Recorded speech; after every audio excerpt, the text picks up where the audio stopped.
Good morning.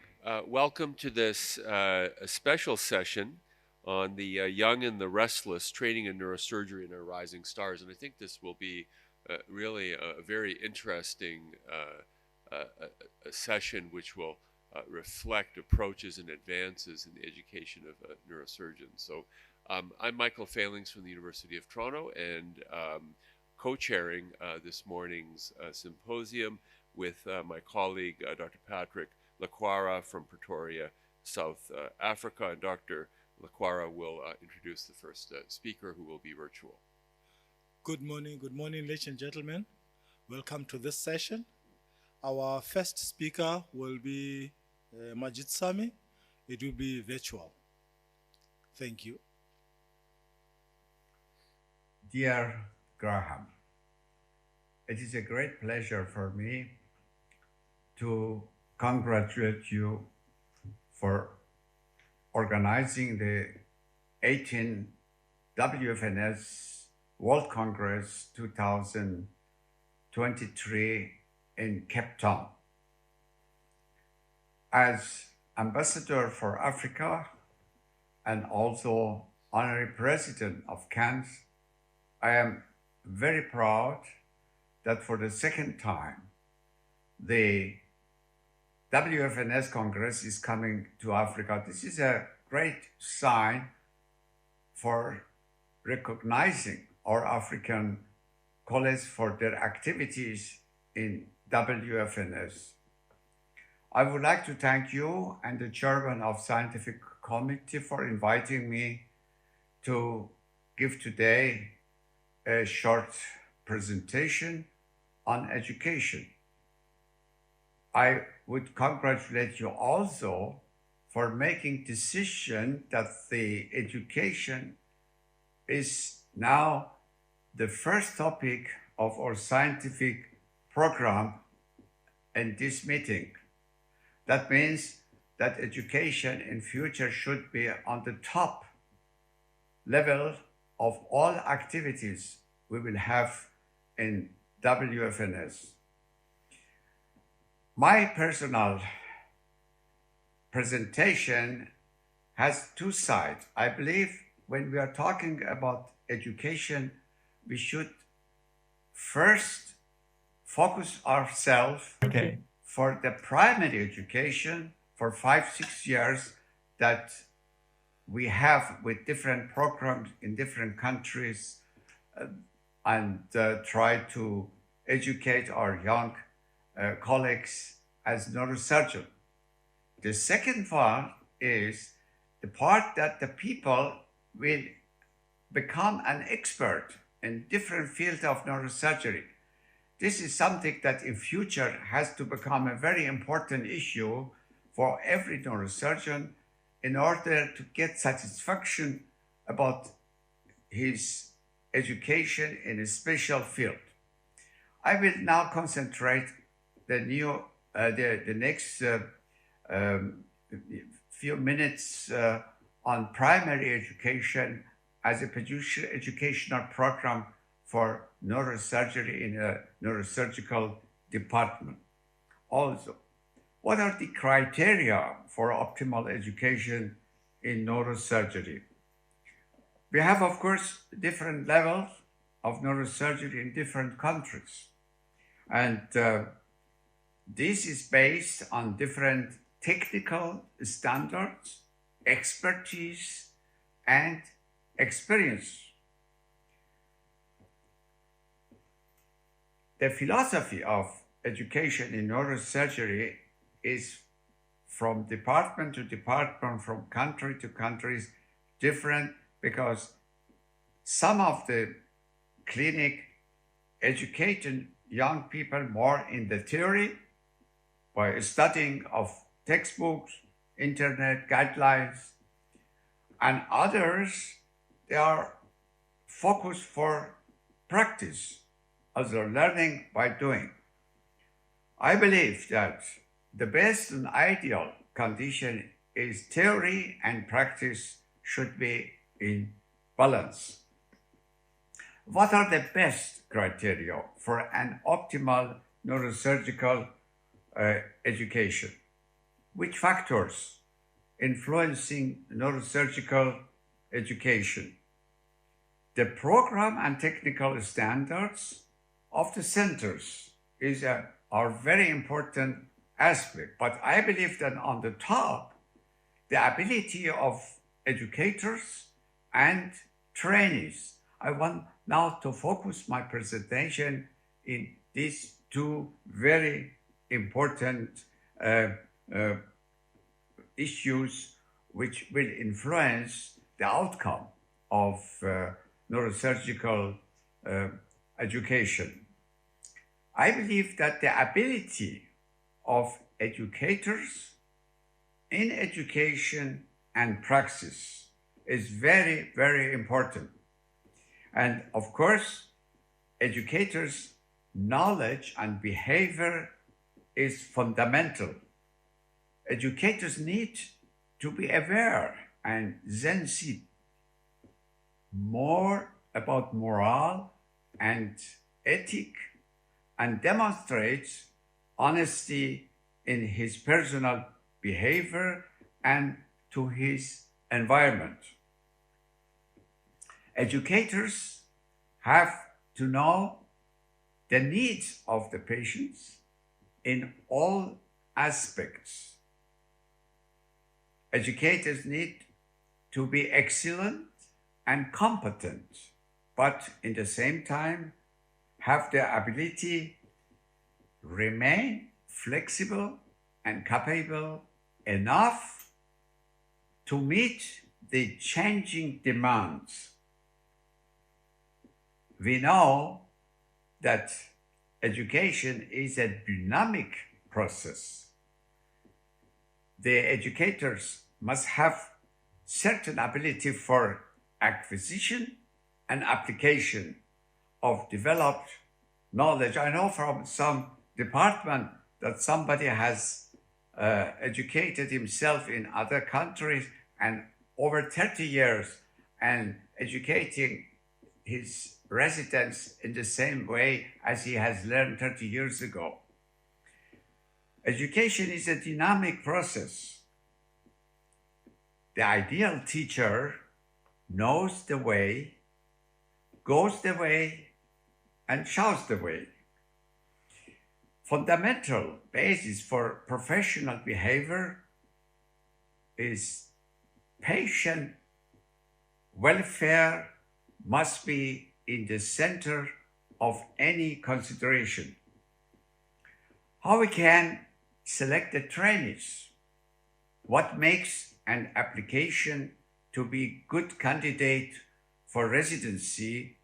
It is really, after having more than 50 years experiences, for me personally, very difficult issue. What is the best candidate for neurosurgical training? It is a list you can see here. For example, the results of the school. Is that a very important fact? I don't believe this is the only criteria that we would say the candidate is perfect for neurosurgical education. I believe that most important, beside of all other aspects I have here listed, is the motivation. I would like to talk a little bit about the motivation. Motivation is very important, but we have to know what is the origin of motivation. I believe that we have to divide motivation in two parts. One is primary, spontaneous motivation. The other is secondary, influence motivation. The primary, spontaneous motivation is an internal drive, that is impetus. This is exactly like love. We cannot describe how love appears. Suddenly you fell in love in someone or in something, and you cannot explain that very well. Why? This primary spontaneous motivation is triggered by our subconsciousness. its development is still a mystery for all neuroscientists. Motivation has not only primary but also secondary influence motivation. What about the secondary influence motivation? How we can influence motivation? Of course, this has also something in relation with reward. There is no influence motivation without any reward. And this influence motivation can be material or immaterial. By material, the people believe that if they become neurosurgeon, they have an improved life standard. By immaterial, they believe on honor to be neurosurgeon and recognition and satisfaction, of course. Motivation, influence, and increase activities. That is the main reason of influence of motivation to create something.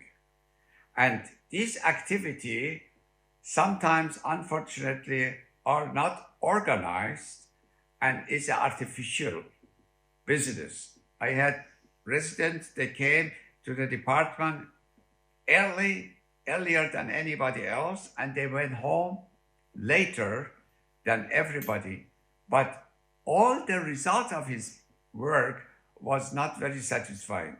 But on the other side, if it is organized and very structures that had high efficacy and the goal will achieved with good results by high concentration directed to the goal.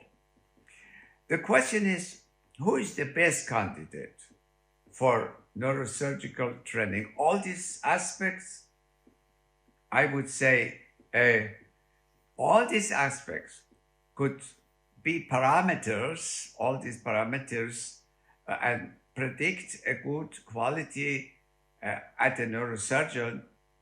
That is a question that we have always put on the table. I personally would say these parameters can help, but they cannot replace the personal character of the person that we are going to educate. Honesty and dedication to the patients, that is the most important fact, will determine the future outcome. What about skill? A skill does not mean manual activities. A skill means to be able to consider all aspects of the patient, such as history, perfect neurological examination, consideration of neurophysiology indication or indication for neuroradiological examination and evaluation of the laboratory tests. Now, the most important is also the social life and environment of patient. Each patient has another expectation is coming to the hospital, and we have to evaluate, analyze that before we start to talk to him and planning anything. There are many examples there is no time to go in these details. I think for me personally, in my own life, first of all, I wanted to evaluate the patient before I was starting to the patient, what is the pathology, what we are going to do. And this is, I think, a very, very important fact that the social life and environment of a patient has to be put in the center of our interest. Last but not least, mental power and health condition of the trainees. I believe that neurosurgery is so demanding that if you cannot have always a good, very stable condition and good health, the neurosurgery is difficult for a person who has not absolutely good health condition. How we can evaluate the training program when we have educated people? I would say only by outcome. It takes many years, and we have to give enough time to the residents to develop themselves. What about continuing education in neurosurgery? I believe that we need to include exchange program between centers of excellency around the world. I thank you very much for your interest, and I wish you all a very nice time in Cape Town. Please, I need to apologize that I could not be here in person in Cape Town to enjoy not only the scientific program, but also to see all my friends in person. Have a nice day. Thank you. Some very thoughtful reflections from Professor Sami. We are experiencing in neurosurgery the impact of new technologies, including molecular technologies, and we're privileged to have Dr. David Ellison from the United States speak to us about training in new molecular techniques for brain tumors.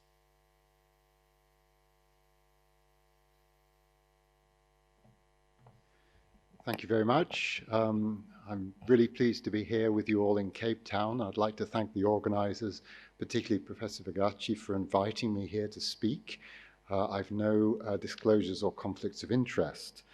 And so the topic that I was given was to talk a little bit about molecular techniques as they apply to the diagnosis of brain tumors, and particularly in reference to the latest edition of the World Health Organization classification of CNS tumors. Now, to go through all that in 15 minutes would be a challenge, and so I'm going to focus on one aspect of something new in the classification that brings traditional histopathology and molecular techniques together, and that's how to integrate your diagnosis.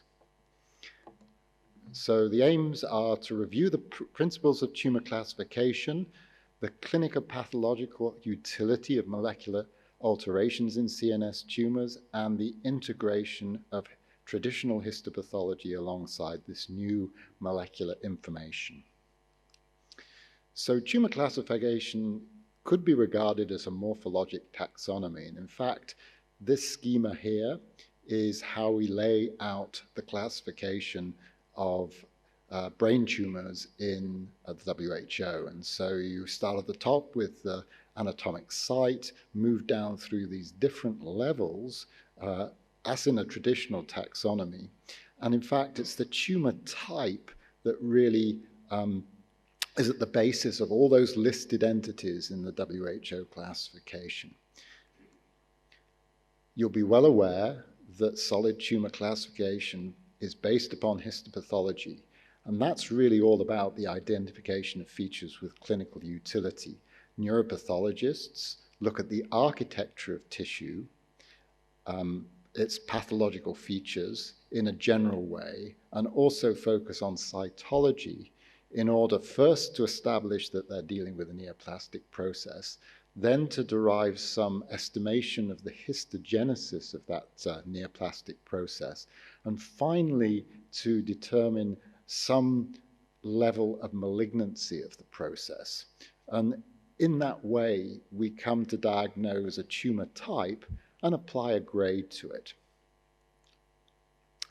In terms of that taxonomy, you can see here how we would apply it to an ependymoma belonging to a family of ependymal tumors and with subtypes. And that's a morphologic subtype there that actually no longer included in the WHO classification. Many of the new subtypes are based around molecular classification. Going back 100 years, we have to thank Percival Bailey and Harvey Cushing, two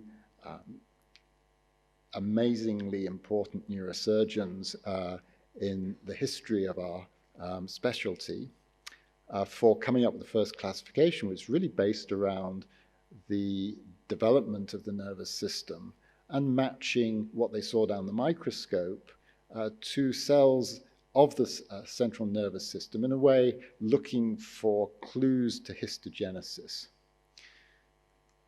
That gave way over the years to a system that included histogenesis in terms of from what cell type is this tumor derived, but also applied a grade. And you'll see on the left that's a typical representation of astrocytic tumors and how from grade 1 to grade 4 you would have different levels of malignancy.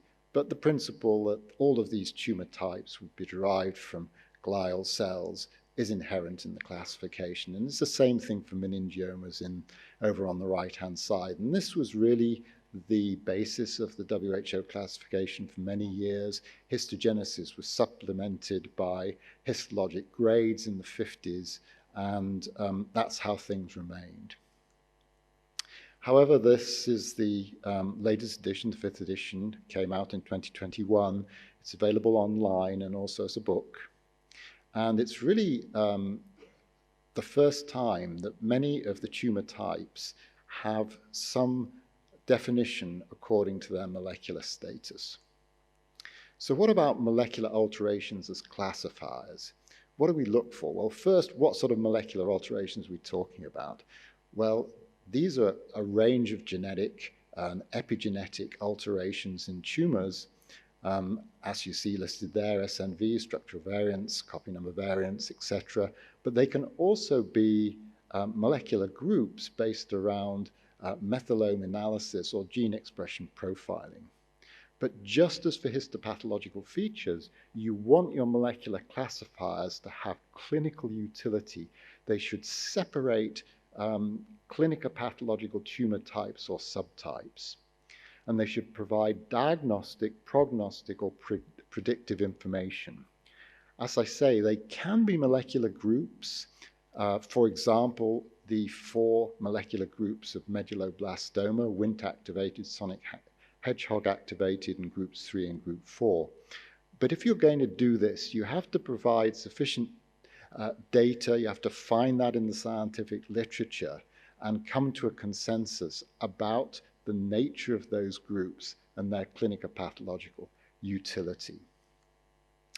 So let's have a look at some of those examples. So a diagnostic biomarker for a tumor such as atypical teratoid rhabdoid tumor would be its defining alteration in one or other of the SWI/SNF proteins, INI1 or BRG1. And as neuropathologists, we look for abnormalities in these proteins. Actually, it's a simple immunohistochemical test. It's the expression of that protein lost. And this is a diagnostic molecular marker, but ATRT is now defined in part on the basis of that molecular criterion.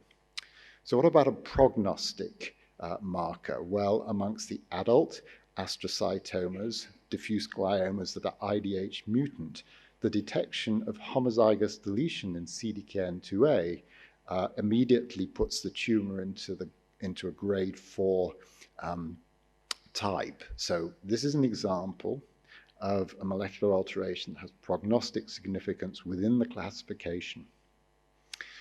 Predictive markers, well, there's a rare type of pediatric diffuse glioma called the infant type hemispheric glioma. It's new to the WHO this time, and it's characterized in part, in other words, some of them are characterized by fusions of the ALK gene. And ALK targeted therapies are an amazing way to treat children with this particular tumor type. So this would be an example of a predictive marker. Now, it's true that the molecular alterations and tumor types defined by morphologic criteria don't always line up perfectly. In other words, the molecular alteration that goes with a particular tumor type. Particular tumors can have one or maybe many different molecular alterations. And so here are some illustrated examples. Ganglioma has about 25% have this BRAF V600E mutation, and others have fusions or mutations in one or other of the 3 FGFR genes. For diffuse astrocytomas, we now consider that these are divided into pediatric type and adult type, and we find the adult type tumors can have IDH1 or 2 mutations. They may not in the adult category, but many do. Diffuse astrocytomas can also be characterized by K27M mutations in the histone H3 genes, or by the other alterations you see listed there. Conversely, a particular molecular alteration might align with multiple morphologies, and some examples are illustrated here. BRAF V600E mutations are found in many different tumor types in the central nervous system, including relatively common ones like ganglioma or diffuse astrocytoma, and then rarer ones that you see listed there. FGFR1 mutations or fusions can present in any of those 3 tumor types listed there, and also in other tumor types as well. So I'm giving you here an idea of the complex network and interactions between tumor morphology and molecular alterations. There are some tumor types that really do have a defining molecular alteration, and I've already mentioned atypical teratoid rhabdoid tumor, but papillary glioneuronal tumor, which is a relatively new tumor type to the classification, is now defined by this gene fusion in the PRKCA gene. Likewise, chordoid glioma, normally seen in the third ventricle, would have a different type of mutation, genetic alteration in the same gene. An SNV is illustrated there.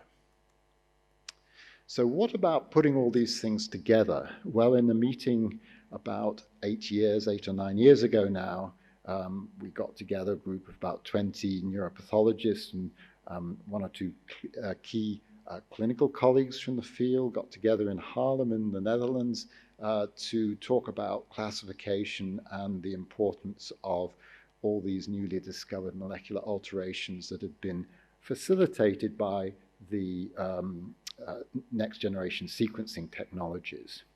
And we thought that bringing together all the information that would be required for diagnosis in an integrated way would be the right approach. And it was not dissimilar from the principles underlying something like Google Maps, where the geographic information is built up from different layers that have particular characteristics, as you see there.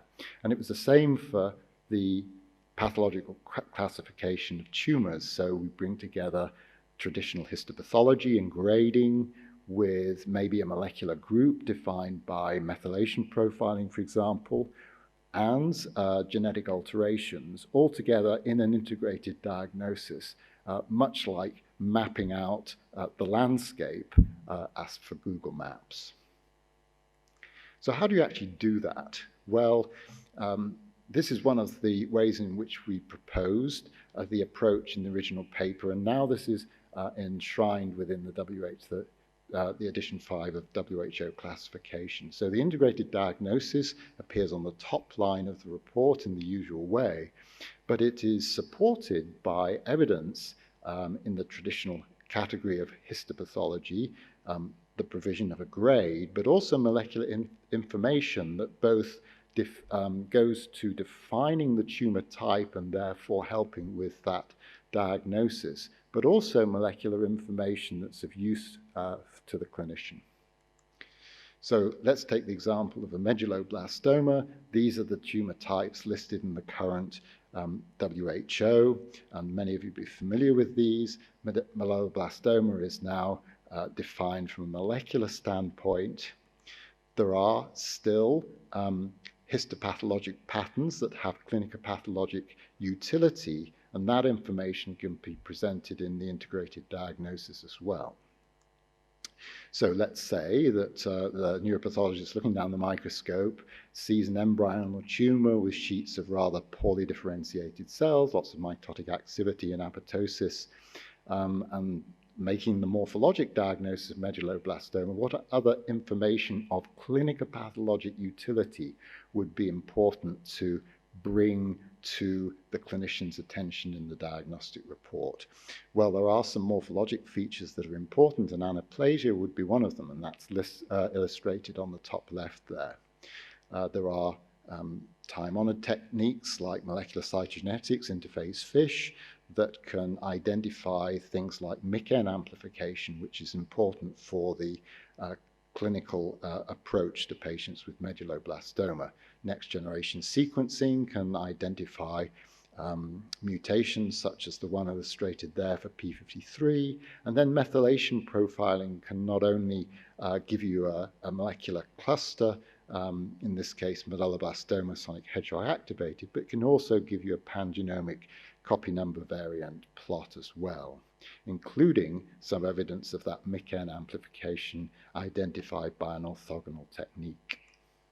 So this is how it would look in the integrated diagnosis. Medulloblastoma sonic hedgehog activated T53 mutant, which is a listed tumor type in the classification, and then medulloblastoma large cell anaplastic, a morphologic subtype that is of clinical utility. And the evidence to build up to that integrated diagnosis is provided underneath. In green, the information that you need to make the diagnosis of that specific tumor type in the classification. In red, extramolecular information that's not necessarily required for defining the tumor type, but is nonetheless of clinical significance.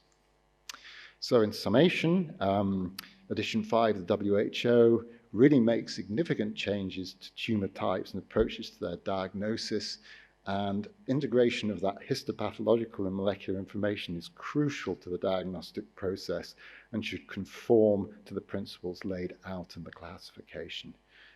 So with that, I don't know whether there's time for questions, but thank you. Thank you. We won't have a Q&A session, but we will have a panel discussion at the end. Thank you, David. Our next speaker will be Wan Tusu, and the topic is training needs in pediatrics. Thank you, Mr. Chairman, and I really want to thank Graham and Tony for the opportunity here to talk about training needs in pediatric neurosurgery. So this is really, hopefully, we'll be able to encourage many of you to take up pediatric neurosurgery. So I think let's look at how we train surgeons. I think just now Professor Majid Sami talked about, the things that are needed for surgical training, but really the method of surgical training actually has been the mainstay of surgical education for many years, starting with William Halstead, a German-style residency program, which the Americans have adopted. And it's usually an apprentice model, so you operate a professor or a senior colleague, and then that enables you to actually start to benefit from the teaching. And then, of course, textbooks, atlases. Unfortunately, all these are usually out of date, and now, of course, we have more, and then there's these journals. And then the real concept that, has always been imputed to us is this see one, do one, teach one, right? Traditional concept, because they say, I see one, I teach one. It gives you a sense of pride, competition in the surgical profession. But of course, it creates undue tension, especially for learner. What happens when that learner actually has a complication, he doesn't know how to go on to the next one, right? And so today, it's actually no longer appropriate to actually train trainees this way, right? So what has happened is it evolved from the student apprentice model to structured programs, curriculum, competencies, based on theoretical knowledge, as was mentioned, surgical activities, and then in the US, the residency program actually has an array of milestones, competencies, and work hour restrictions, right? But I think a very important part, which was also mentioned, is involvement in the operating room, which remains the cornerstone of neurosurgical training, right? Because we all require hands-on surgical experience. And so there's a need to ensure a minimum amount of surgical case diversity and exposure during training.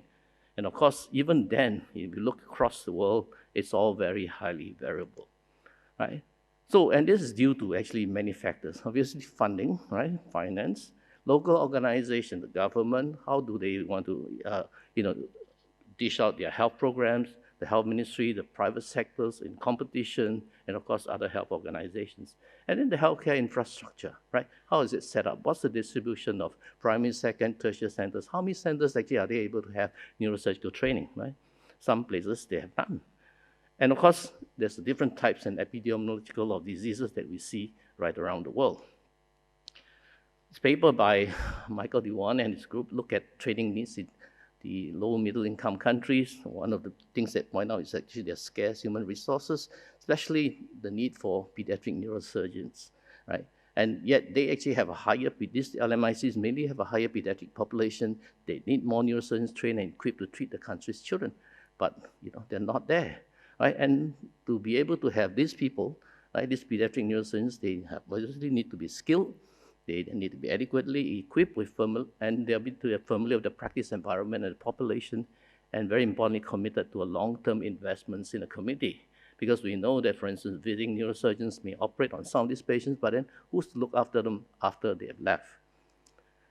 So they suggest that, fundamental component of surgical capacity building is training. Obviously, you need to train new neurosurgeons, and then what they also suggest is that the need to actually have procedure-based training to expand and enhance the skill set, right? Because especially in the low-income countries, spinal bifida, hydrocephalus are two of the most common conditions, and yet, even the people who are dealing with them do not actually have very good knowledge of what's going to do. And so ultimately, the need actually has to be fulfilled by government investment and commitment, right? And even in our own country, when we first started in the 60s, if the government didn't say that this particular hospital has to have a neurosurgical unit and then send people for training, you're never ever going to have neurosurgeons. And so it also requires a commitment of each one of us living in that country or even outside the country to actually help to build that capacity, right? To be teachers, mentors, to seek resources, right, internally, externally, and if necessary, to pressure the government when needs are there to grow the pediatric neurosurgery. Okay, and the other thing, you look at the other side of the world, pediatric neurosurgery training. Now, this paper look at resident operative experience in pediatric neurosurgery, and really, it's also quite mixed up. There are some centers that actually have their own in-house pediatrics services, and they train their trainees there. Others do not have, and they actually have to outsource the rotation. And the thing is, in two papers suggesting that actually the number of case volumes for graduating residents actually is dropping, right? So, even in the US, therefore, resident experience in pediatric neurosurgery is variable within and between programs. So what is needed in pediatric neurosurgery training? I list 5 things. I think there are more. Passion, knowledge, exposure, experience, and fellowship and mentorship, right? I think passion and love for the work is important, right? Because it's not just a job, it's not just work. You need to have the correct aptitude and attitude because you have to work with children and their parents or caregivers. And in centers where pediatric neurosurgery first start, many times you will be the only pediatric neurosurgeon, right? You probably be the one starting the service, or even if there was another pediatric neurosurgeon, you may be only number 2, and that's it, right? When I first started in 1999 in the Children's Hospital that was just built, I was the one and only pediatric neurosurgeon for several years, right? So what happens? You have to be on 24 hours, 7 days a week, 365 days call. You will be very lonely. But I like to tell you that actually there are communities of practice who can support and help you. And these are the International Pediatric Neurosurgical Community, right? The ISP societies like ISPN, Continental Pediatric Societies like ESPN, ASTOPAD, and the Asian Australian Societies. They actually are there to help you, right? So don't forget them. And of course, then what's needed? Knowledge, of course. It's very specialized knowledge. Because when we went to medical school, we learned a little bit of pediatrics, right? When we went to neurosurgical training, we threw away pediatrics. Right? But then when you go back to the pediatric neurosurgical unit, you have to learn things. You need to learn embryology. You need to learn about physiology of children, right? Infant. You need to calculate how much is the blood volume of infant before you start an operation because you need to stop when you've lost too much blood. And of course, the neurological examination of the infant, all right? Developmental milestones, measurement, why are we plotting head circumferences, all right? How are you charting them? Then there are many congenital and developmental pediatric conditions, spina bifida, tetanus, and cephaloceles, all right? And then there are also specific pediatric conditions, like pediatric brain tumors are very different and have different behaviors from adults, right? So you need to know, and of course, pediatric trauma, child abuse. And of course, then how to interpret scans in children, right, which may be different from the adults. Then there's exposure, right? You need to be exposed to many pediatric neurosurgical orders, right? Both operative and non-operative, right? You'll be running pediatric neurosurgery outpatient clinics. Many of the cases require you to give an opinion, but do not need surgery, right? And then, of course, you have to be exposed to operative procedures with a pediatric neurosurgical teachers. Next thing is experience. Of course, we mentioned our apprenticeship, operating with another fellow, a more senior fellow neurosurgeon, right? And then, of course, if there are fellowships, right, that's actually a good thing, because then you'll be going to a pediatric neurosurgical center where there is actually high caseload, different pediatric neurosurgical subspecialty surgeons, and that's really highly recommended. And then what about your own surgeries? Now, once you start doing them, you actually have to start looking at, am I doing the correct thing? And if not, then you actually need to seek opinions and get advice. And this is where mentorship comes in. So in terms of knowledge, what's available today? Lots of things, right? There are lots of physical courses, cadaveric workshops, there are virtual webinars, courses, there are a lot of online videos that you go and actually learn yourself, right? In YouTube, Wikimedia, Neurosurgical TV. John there has been really very good in transmitting neurosurgical knowledge right across the world. Right, then you can learn videos. But even with videos, it's very important because, what does video-based learning do, right? If it's a annotated video by the surgeon, you can learn his blow-by-blow account of what he's telling you, right? And you can rewind and relook at it and learn it several times. And then, when you're doing surgery, there are areas where even if you're working with a senior surgeon, suddenly the senior surgeon stops talking. Why? He's slowing down. He's focusing on the very important aspect. And you may not know what he's actually doing. But if you were then to annotate and describe it on a video, he will probably tell you what he's thinking about. And so this is a very important aspect that you don't get in apprenticeship. Of course, there are lots of chat groups, right? And you can actually find even free textbooks there. So there's a lot available today. I think more important is you need to know what is the quality of the videos and information you're getting. And then physical courses, like the ESPN conducts 3-year cycle courses lasting 5 days. And when you attend, you actually learn a lot of things because there's also hands-on, and there's also video and questioning sessions. And then it's so much, so it's well regarded that it's actually required in Europe. Many of the European pediatric centers require to have attend the full course before they let you work there. All right, and of course, they cater to young neurosurgeons who want to specialize in pediatric neurosurgery. And you can find similar courses in Latin America and in Asia. The ISPN actually conducts general pediatric neurosurgery courses across different countries on a country-by-country basis. And usually this is in developing countries.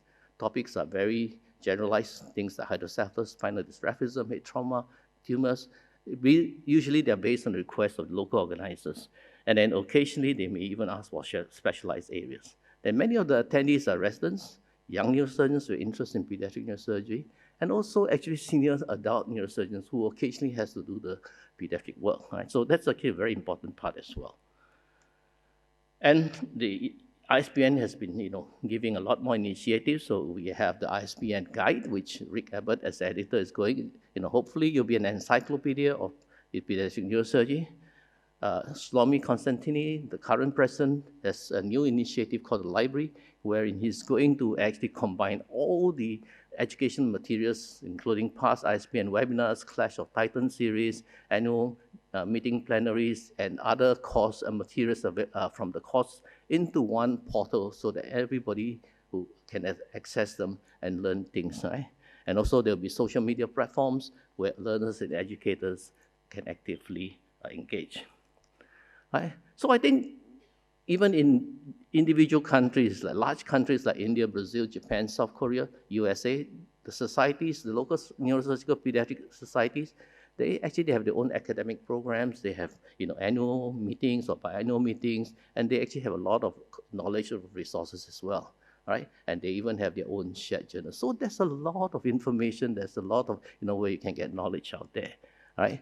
And then, of course, there are also specialist societies, things like the International Federation Neuroendoscopy, where they are actually, focusing on neuroendoscopy, the Society for Intraoperative Neurophysiology, focusing on intraoperative monitoring, SIOP for neuro-oncology, all right?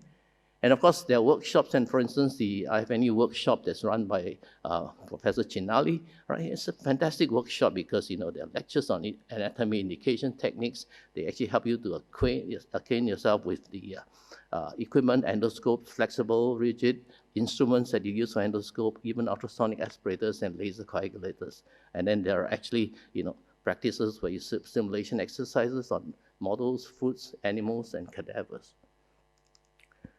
And let's not forget the Global Neurosurgery Program, which is now advancing, right? They actually are part of, many times starting out of universities, now even organizations are doing, and a lot of these focus on children, right? So these allow medical students, residents, and surgeons to travel different parts of the world and then, help to grow and teach and educate people there. But I think a very important part is, of course, mentorship, right? So we heard about that this morning in the interview on women. So there is a definition of mentorship for science, technology, engineering, maths, and medical people, right? Professional working alliances. So, but the relationship between the mentor and mentee, it can be a lifelong, but it can also be just for a short period of time, right? Mentor can be a boss or a senior attending who help you start out in your career. A more experienced colleague who may even help you for the first time. You're doing a posterior fossa craniotomy for pediatric brain tumor. That's tough. It's always nice to have someone to teach you along the way. And that could be the only time you actually had, interaction with that person. But he's still your mentor, right? And these are people who can direct you to further training, help you and support you. So we had the concept of sponsors and give you advice or, just simple technical advice on how to approach a particular tumor based on the scan that it showed. So I have to say that even as each one of us progress in our pediatric career, right, we still learn from each other. And I learned a lot from even teaching at courses. Right? The thing is, you will need mentors throughout your career. And you will find mentors in the ISPN and in other organized pediatric neurosurgery. Right? So in summary, then, there's a need for more pediatric neurosurgeons, especially in low-income countries where the pediatric population is higher. The training needs includes passion, academic knowledge in all aspects of pediatric neurosurgery, surgical exposure to and surgical experience in, and it's so dictated and limited by government funding and healthcare infrastructure. But organized surgery as communities of practice offer help in many areas such as physical, virtual courses and webinars, provide online portals for academic material, including operative teaching videos, and they act as vehicles for pediatric fellowships offered by members. So having mentors is crucial for development as a pediatric neurosurgeon, and there are huge opportunities to find mentors through these societies. So just a few words, let's join the ISPN because it's what, we're asking you. And we have our 50th meeting in Toronto next year. So hope we'll see you there. Thank you very much. Thank you very much. Thank you, Juan. Thank you for that excellent lecture. So to shift gears and to discuss global spine education, we're privileged to have Dr. Mehmet Zaleli from Turkey. Hi, everybody. Dear moderators, dear participants. It's my privilege to be with you to talk about the global spine education. Actually, the WFNS Spine Committee has been in the middle of the subject of education, and we are reaching out many resource-challenging areas as a spine committee. These are some pictures from our recent workshops. And we also contributed to the Neurosurgery and Global Health book by the role of neurosurgery in global spine health. If you look at the spine education, there are many type of tiers. You can make a spine education for public, for general physician, for residents, or for spine surgeons. And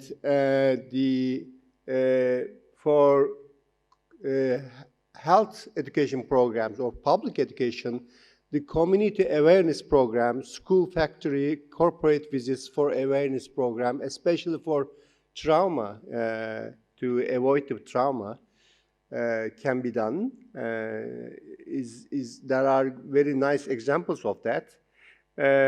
For training of general physician and first responders, seminars, webinars, CME programs, and workshops can be done. For resident and trainees, the same may happen. And for spine surgeons, actually, we need to make more complex education programs like cadaver courses and simulation programs. So if we look at the spine education for medical profession, we can divide it in basic, advanced, and master levels. And then we should better achieve a good curriculum for that. What are the problems of spine education? First of all, it must be a interdisciplinary program. We cannot just talk about the surgery. There are also non-surgical measures. Education for surgical disorders of spine are given during both neurosurgery and orthopedic surgery education with different contents. There is no good correlation between that. And non-surgical treatments education are given by physical therapy and rehabilitation, rheumatologic disorders, and pain clinics. And we also have some non-surgical treatment education, but it's not well structured. There's a lack of coordination between surgical and non-surgical disciplines in setting an education program. And there is a lack of standardized curriculum in all the world, even in developed countries. Although there are some instances of some societies like NAS Society, European Spine Society, and some others. What about the low and middle income countries? In those countries, spine education goes with problems like lack of sources, lack of academic centers, and improved societies. And recent trend of virtual learning will have a positive impact on that. However, cadaver courses and online simulation techniques need to be improved, and the fellowship programs also need to be improved. And in those countries, neurosurgeons and orthopedic surgeons tend to neglect treatment of degenerative disorders if they are too busy with trauma, oncologic disorders, and infectious disorders. They are really a very large population neglected for degenerative spinal disorders, lumbar spine stenosis, cervical spine stenosis, and others. This is a nice paper from 2002 by Professor Yoko Kato, and looking at the neurosurgery education in LIMIC countries. If you look at the numbers, there are certainly very too much centers who has started neurosurgery education very recently, 2013, 14, 15, and some others. And uniform curriculum presented in 6 of 14 countries, structured education presented in 12 of 14 countries. And the year of education training changed between 3 to 7 years, and it is still 3 years in 6 countries. Actually, this is not a standard. LIMIC countries are not able to follow the surgical standards due to more expensive, complicated, and advanced surgical equipments. You cannot reinforce them if you don't have a navigation. You cannot place a screw. Lack of simulation labs, legislative for cadaver labs, brain drain of qualified surgeons, and lack of enough staff keep them improve their training. Another thing is the lack of general health insurance. Some patients cannot provide their costs on the implants or high costs of some complex spine surgeries. lack of medical infrastructure, including basic equipments and staffs, inappropriate distribution of resources, mostly in large cities, and there are also direct affection of healthcare by natural disasters, floods, fires, and also corruption and political instabilities. As mentioned before my talk, actually there are many digital learning opportunities, especially for those mentioned here, and also WFNS Spine Section website, which we are providing recommendations of our group by consensus meetings. This is, for instance, the recommendations on spinal cord injury. What are the solutions for that? There are, for instance, simulation modalities. This paper describes they are still improving. The design characteristics will allow for standardization of the simulation curriculum in spinal surgery. And we will have more structured stimulation modalities in the future. This is another paper on digital education as an emerging tool in neurosurgical community.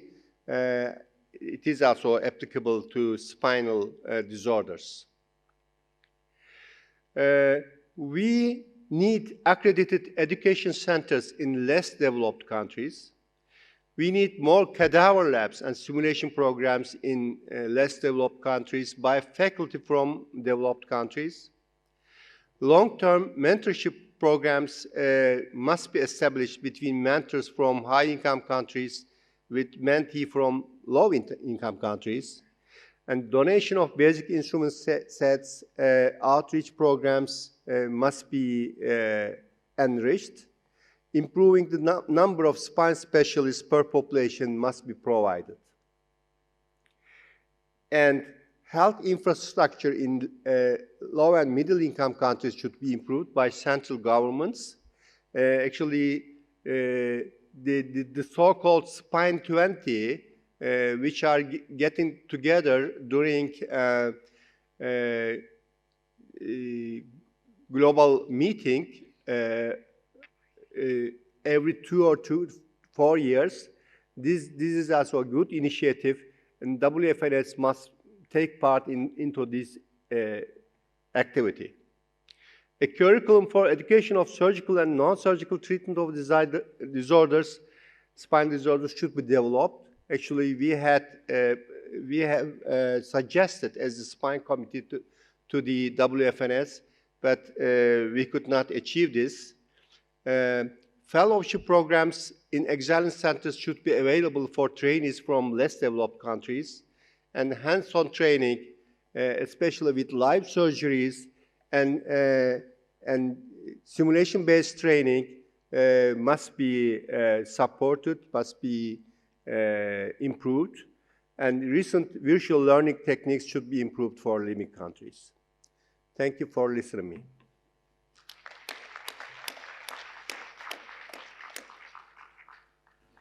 Thank you very much, Mehmet. We'll open for questions later when we're having a panel discussion, yes. The next speaker, let me welcome Peter Whitfield from United Kingdom, who's going to speak on future-proofing of training and assessing the next generation of neurosurgeons. Over to you, Peter. Thank you, Mr. Chairman, and thank you to the organisers for the invite to speak. Over the next 15 minutes, I'll just get my watch out so I can keep an eye on the time. So over the next 15 minutes, I'm going to talk to you about training and developing curriculum, and this is something that I've been involved with for many years. So I'm going to cover training, trainees, trainers, and of course the root of this is workforce planning. How many people are required to provide the service, and you need to plan about 10 years ahead for that. So we're going to talk about the curricula, professionalism within the curricular, assessment of trainees, and a little bit on certification licensing at the end. So neurosurgery has been around a long time. This is a 7,000-year-old skull from Africa. Hippocrates wrote in his manuscript on wounds of the head about the different layers going down into the skull. Galen spoke very eloquently about spinal cord transection and the neurological features of that. And trepanation has continued in Africa well into the 20th century. In this description, this is by an ethnologist who visited Algeria. He noted and observed trepanation, and he said the great man arrives accompanied by one or more of his pupils. So there we've got a bit of apprenticeship going on. The budding practitioner undergoes a long period of apprenticeship to some established doctor, almost invariably a relative, so there's some nepotism going on in those days, before he commences to make a livelihood by his art. So surgical training really took off when medical schools developed in the 13th century. Vesalius wrote his fantastic De Humani Corporis Fabrica about the anatomy of the human body. And around this time was when printing press enabled more wider dissemination of this knowledge to medical students and to the profession. But professionalism was picked on quite early, and in blue writing you can see some very wise comments from Bologna. The wise physician does not commit any wickedness or excite discord among the relatives, should not have a quarrel with the inhabitant of the house, presumably where the surgical theatre is located, for this spoils the operation and degrades the physician. So those are words written 800 years ago that really ring very true to how we should behave nowadays. Henry VIII, that Holbein painting there, he had varicose vein ulcers, and he had them treated by a surgeon, Vicary, who then established the very beginnings of the Royal College of Surgeons. And he said that surgeons should no longer act as barbers, and barbers should stick to dental extractions and hair trimming and beard trimming. Unlicensed practitioners in London could be fined, so people were protecting their income. Executed prisoner bodies would be supplied for dissection. Apprenticeship in those days was 7 years and was paid for by the apprentice, licensed by examination, and a fine if you didn't attend CPD. King Charles in 1629 tried to protect the Navy. All ships in the British Navy had a surgeon on board, but generally the quality of the surgical care was thought not to be that good. So King Charles, before he was beheaded, established that there was an examination to try to quality assure surgeons. And there you can see the fine buildings in central London of the Royal College of Surgeons. We've heard a bit about mentorship, and mentorship and role models are very key, and those are some of my mentors and role models over many years of training, and of course we're still learning. I've been involved in writing the UK curriculum and more latterly developing that into a curriculum as a framework for individual countries to develop their own curricula in Europe. And essentially we've got 3 phases of the curriculum, 3 critical progression points between those phases. And the key thing is that the curriculum is outcomes-based. So it's not a time-based curricula, but we do have an indicative time period, which overall in the UK is for 8 years of training. So it's a long training program. In Europe, we published our curricula earlier this year, and again, that's based on a similar 3-stage period. But our lives have changed dramatically in the last 30 years. There's a much bigger emphasis on the home-life working balance. The European Working Time Directive has limited how many hours we can work for, and training programs need to get better at training, so training is of higher quality in shorter time periods. Simulation can be used. What are the key outcomes in our curriculum? They're quite limited. There are only 5, and they're listed there. Managing an outpatient clinic, managing inpatients and ward rounds, so that could be very complex patients on intensive care. Managing the emergency take when you have unfiltered patients coming to you over the weekend, for example.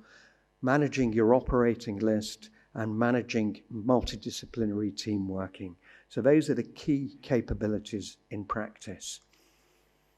Professionalism behaviors cross-cut through everything we do. We need to have a moral compass and practice with an ethical understanding of the culture and the laws where we're working. And the General Medical Council have defined entrustable professional activities which we follow and include in our training program. So it's a bit more than looking smart and being polite to your patients. You can see that they really embed every aspect of the care that the surgeon and surgical trainee gets involved in. The application process needs to provide an equal opportunity. We're going to hear a lot about opportunity and diversity during this conference. We use a structured CV form.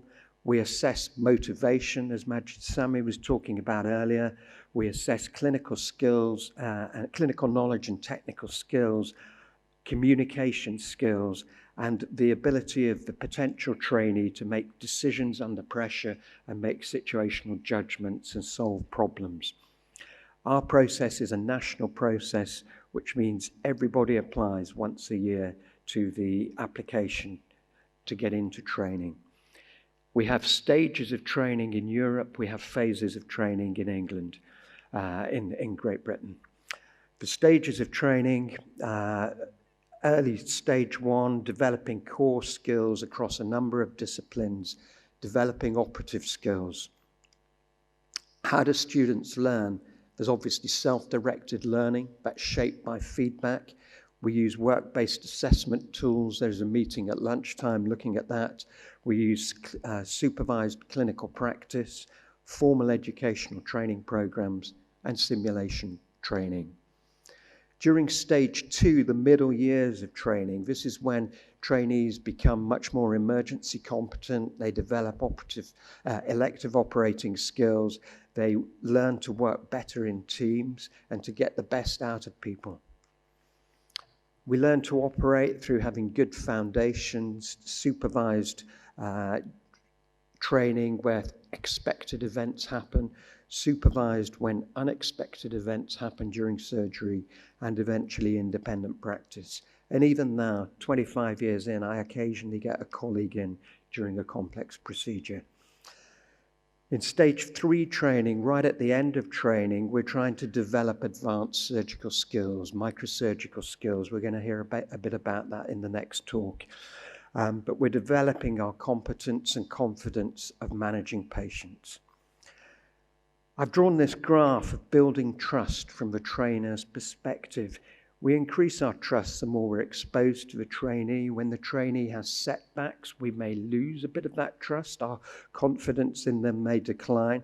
But overall, we want this to grow a bit like a head circumference chart, reaching a pinnacle at 100% confidence and trust. And that relationship is really key.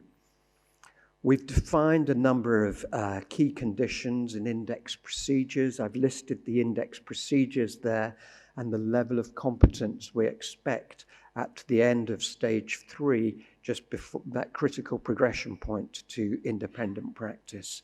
And you can see not all trainees need to be experts in all areas of neurosurgery in our training program. We recognize subspecialization. We use many different assessments listed there to help inform us about a trainee's suitability to progress on to the next stage. And throughout all of those different assessments, including examination, we have the professionalism aspects cross-cutting into our training program. When trainees complete their training, they should be competent in the entrustable professional activities in all of those capabilities, the 5 capabilities in those arrows. And at that point, they should be ready for individual practice. Of course, the training program needs to be able to provide patients, theatres, facilities, and motivated trainers. Not only should the trainee be motivated, the trainers need to have an organised educational program for their trainees. There needs to be governance, quality assurance of the training program, and there needs to be opportunity for research for the trainees. We use simulation training in the UK. We have 3 boot camps, so trainees do one at the end of year 1, year 3, and sometime during year 7 or 8. And you can see the photograph there of last week's year 8 training program in Bristol, and all the content of those is mapped to our curriculum. We have examinations. Here I'm going to talk briefly about the European examination. There's an MCQ examination, and that's really ascertaining the bottom levels of Miller's pyramid of knowledge and trying to apply that knowledge to situations. We have the oral examination, where we're trying to explore the knowledge right at the end of training in a more practical way to get people higher up that assessment of Miller's pyramid. And at the end of the day, we're trying to focus on the competency. Does the trainee have the competence to undertake independent practice? And we focus on emergency and urgent conditions, but not exclusively on those. I want to change tack now slightly for the last 3 minutes. And deliberate practice, 10,000 hours of practice, is recognized by psychologists as necessary to become an expert. So despite all the curricula and the exposure to theatre, you do need to get well practiced and well rehearsed at what you do to become an expert. The Beatles did it. They played in nightclubs in Hamburg, I think, for many years before they hit the big time. Is there really such a thing as innate talent, or are we just as mentors and trainers drawing out that talent and experience in our trainees? We have to remember that we're all different personalities, and we have to work and integrate into teams. Some of us might be more innovative, others might be more adaptive, but everybody's got their place in that team. And most of us are in the middle, but we need to recognize differences and draw people into the team so that we can use their skills. We need to realize that people have good days and they have bad days, and they may need emotional support. They may have things going on in their life that affects their performance at work. A lot of parallels are drawn with the aircraft industry. I think these can be very useful, but in this Korean Air Flight 801, there were a number of problems going on. The pilot had been awake for a long time. He was running late. The weather was poor, but it wasn't terrible, but it was enough to cause distraction. It was the first time that crew had been together in the cockpit. There were errors in communication.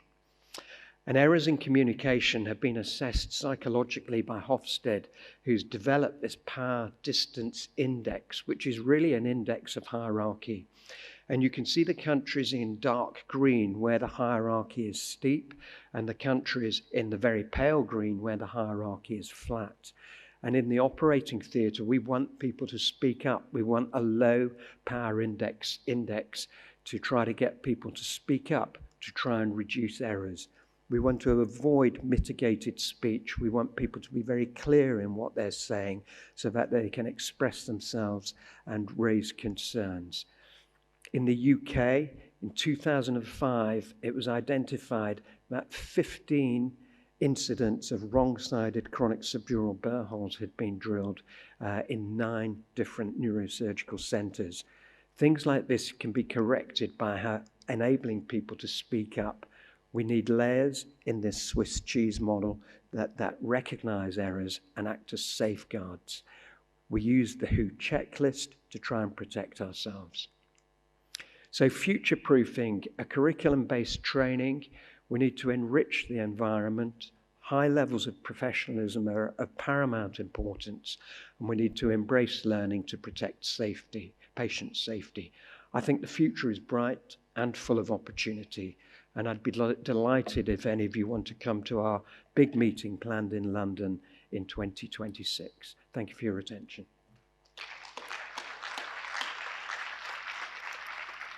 Thank you, Peter, for those thoughtful comments, and we'll hold discussion until the panel discussion.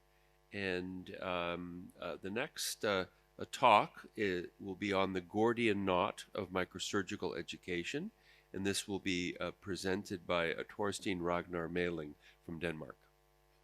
Thank you. Thank you to Peter for a fantastic lecture, but also for a fantastic job as our examination committee chair in the ENS. The Gordian knot, disclaimer, I'm not Alexander the Great, so I cannot solve the Gordian knot problem, but we will discuss certain aspects. I see microsurgical training navigating between Scylla and Charybdis. Those of you know there's Messina Strait between Messina and Calabria. In Homer's there was there were two sea monsters, Scylla to the right. 6 heads would eat 6 seamen once the ship passed, or Charybdis to the right, who would sink the whole ship. And the challenge, of course, is to navigate in between the two. We have at least 2 Scylla Charybdis. One is work time directive, as discussed by Peter. This is number of work hours according to different specialties, and you can see neurosurgery is at the top. Causing fatigue, and this was of course a concern, but it's also relative. We have the EU regulative that was enforced in 2003, same year as the American, to the right. And you can see the EU has 48 hours. We are have less stamina than my US colleagues, apparently. Apprenticeship has been discussed, and this was, of course, our classic model, but concerns by the trainers as well as the trainees that there's not enough time to train surgeons. And I would argue that this EU regulative has broken this link between the trainer and the trainees. Another effect of this is, of course, caseload, because we need more doctors, and you can see the crowded OR to the right, which is increasingly a fact. OR time per surgeon is going down, and we know this. This is a European survey a few years ago, and you can see here how many hours or percentage European residents spent in the OR. And you can see not that many spend more than 50% of their time in the OR. This is for admin, and you can see the vast majority spend more than 50% of their time doing admin. And this is a toxic formula, of course. Hours now are going down, number of surgeons going up, bureaucracy going up, and the number of surgeries is hence going down. And again, we know this is before and after the work time directive. This is the caseload at graduation for European trainees. And alluded to by Peter also, 10,000 hour rules can be discussed, but it is also an inconvenient truth. Whether it's 10,000, 8,000, whether you can push this if you have exceptional talent can be discussed, of course, but there's no escaping of hard work. This reached the New York Times front page 10 years ago on today's new surgeons unprepared. And perhaps this is a JAMA paper from ENT, before and after their work time directive. And for most parameters, there's no significant difference. What I found interesting is that accidental perforation or laceration of blood vessels, nerves or organ, has increased. And to me, this is sort of the tip of the iceberg, the finer details in what we do. This is where you see the effect, not in the basic procedures. Simulator training, this is in the aviation industry. They've come a long way. Most of our simulators look perhaps the same as this one in neurosurgery. But of course, it's gained a lot of attention. And some of them are quite advanced, especially, of course, in endovascular. There are some spine simulation, etc. However, it does not preclude wet lab, cadaver, be it rats, whatever. There are pros and cons with these models. There are things that cannot be simulated with an artificial robot, as emotional stress, for instance. The emotional stress of doing a rat anastomosis is completely different to doing a silicone tube. What's the evidence? There is a gap of knowledge. We all think that simulate equals good. Perhaps it's true, but we don't really know.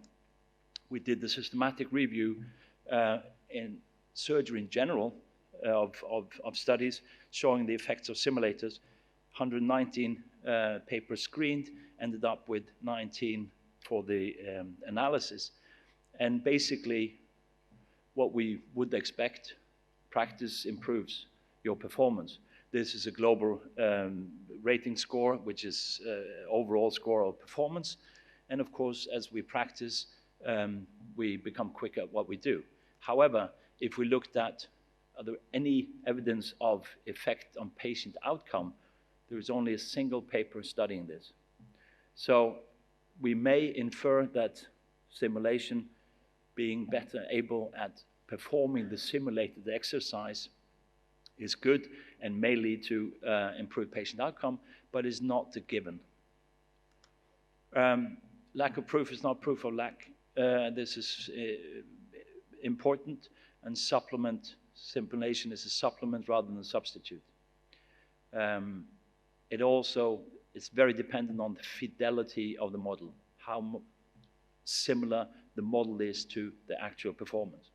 Moving on to microsurgery, because Stefan asked me to talk about microsurgery. And we have the same problem here, of course, perhaps even to a larger extent. The number of cases going down, number of surgeons going up, and the number of microsurgery procedures is going down, in part because other techniques can replace the need for microsurgery.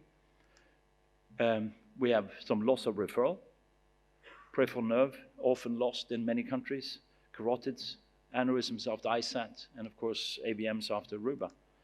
And alternative therapies, epilepsy drugs improving. We have the SRS modalities, and now lately we have HIFU. Number of surgeons going up again. This is from the UK. Apparently they have too many brain surgeons, according to, I think it was Guardian. This is from Germany. Florian Ringel did a study published this year. You can see the German population from 2000 to 2019 increased by 1%. Number of doctors increased, neurosurgeons increased 150%. So it is becoming crowded around the OR. And what do these neurosurgeons do? Not much microsurgery, as can be seen here. Total number of cases in green, spine, intracranial tumors, functional, etc. And microsurgery, as in vascular, is at the bottom. We need alternative ways for learning. This is clear. But the question is, can we push this learning curve up? And as I mentioned, the evidence is weak. We're trying to do something about this. As I said, the simulator training must be realistic, accessible. But if to be useful, I think it also should be more time efficient than traditional education. Otherwise, we don't solve the problem with the work time directive. I have a project with the EPFL in Lausanne, the robotics group, and we try to have assessment, quantitative assessment of microsurgical skills. You can see here with the setup, and what amongst the things we do EMG recordings during a bypass end-to-end anastomosis of different muscle groups. We have motion analysis to see if this works. So you all know the model, chicken wing, end-to-end, etc. And we can analyze this along many axes of the, here you can see a novice struggling to grasp the needle, etc. We can divide these motions into several steps and analyze them separately. So here, for instance, first needle insertion, and you can see novice, intermediate, expert, the time it takes.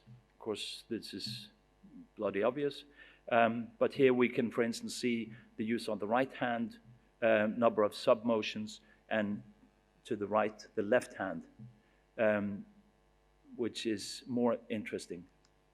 Here, number of jerky motions of bimanual handling, and you can see the difference between a novice, intermediate, and expert to the right with bimanual. So by knowing this, okay, it's important to train your left hand. Perhaps we can target the training better for learning this particular skill. We also study, for instance, hand motion or hand posture. People hold their instruments differently. Question is there a difference between a novice and an expert, or is it just a personal preference? We don't really know, but it's an ongoing project. Scylla or Charybdis, I'm not sure. Attitudes. Used to be cogito ergo sum. I think, therefore I am. We are now I selfie, therefore I am. We are all guilty. We're all guilty of this. How many did do a selfie even in this room? I will not do it on stage. This is actually a true search. Millennials in surgery. So it's not fake. I did it myself, and this is what comes up. Photos. Interesting. Resident and wellness programs. So some countries will think I'm going mad, but there's no number of publications on the subject. Attitudes are changing, especially for the young and even Gen X, which is also different. What can we do? Well, part of it is to focus on excellence. Our patients deserve the best. We have great responsibility. Should we all be a champion in, what is it called, decathlon, where you have the 10 different sport events, or should we focus on being super good at one? There is a trade-off to both. The question is not either or, it's where we put ourselves in this continuum. There is a challenge to the fragmentation. You can see here, if we introduce a very strong hierarchy of specialties, which we have, let's be honest, including subspecialization, we risk the fragmentation, which renders us, at least in a bigger picture, if you look at it from a hospital director or even a societal perspective, neurosurgery is small. If we continue to subdivide our specialty, we become almost irrelevant. This is, of course, a danger. A few words on ENS. Be the change that you wish to see in the world. Or Juha, which we remembered during the opening ceremony. I consider him one of my teachers. Talk the talk and not walk, well, opposite, walk the walk and not talk the talk. I took over as chairman of the ENS training committee in 2017. And you can see, if you look at the practical courses, there was a biannual course in Lyon established by me and Pierre and Emile Simon and Patrick Martins with Marc Sandou's department. And we had the strategy to separate into advanced and basic and subspecialty training. And this was the result, with great teamwork also from the office, of 2019. That was the status we left, with 8 courses, well, biannuals or 9. And then I have added an advanced microsurgery course in Rotterdam as of this year. So that's one thing the ENS is helping. Few concluding remarks. I think this is, quoting myself, I know it's ostentatious, knowledge of the disease, not merely the surgical technique. If we allow ourselves to become purely neuromechanics, I think in the long run we lose. We need to be the expert of the subarachnoid hemorrhage, not only put in the clip or put in the coil. We need to educate the next generation, otherwise we end up isolated. We need to focus on commonality. There is more that joins us than separates us. That's, of course, the love of the brain and the CNS system, and this should be our focus. We play different roles here. Some protect the goals, some make the goals. national hero Haaland, of course, to the left. But every player is important in this. It's not only the guys in the front, and unless we respect each other, imagine if the Manchester United, or City, sorry, didn't respect Haaland. Would he be as good? Probably not. Know the difference. Difference may be subtle. For those of you who know. But we need to focus on individual, treating the next gen a bit more individually than we have in the past, I think. But remain optimistic. We have a fantastic job. We have variation in what we do. Some put screws, some put coils, some put clips, some put electrodes, some put shunts. We can develop our manual skills to the extreme, be it bypass surgery. I talked to Bensu, who's done 11,000 MCA bypasses. So we can go there, or we can develop other skills. Intellectual challenges like no other specialty, and we are on the forefront because we have access to brain, and that is going to be our force in the coming decades. At the end of the day, we go home knowing we made a difference. It will be an increasingly a privilege to do so in the modern society. Last but not least, I invite you to join us in Sofia, October. Innovation, education, and leadership. Save the date. Thank you.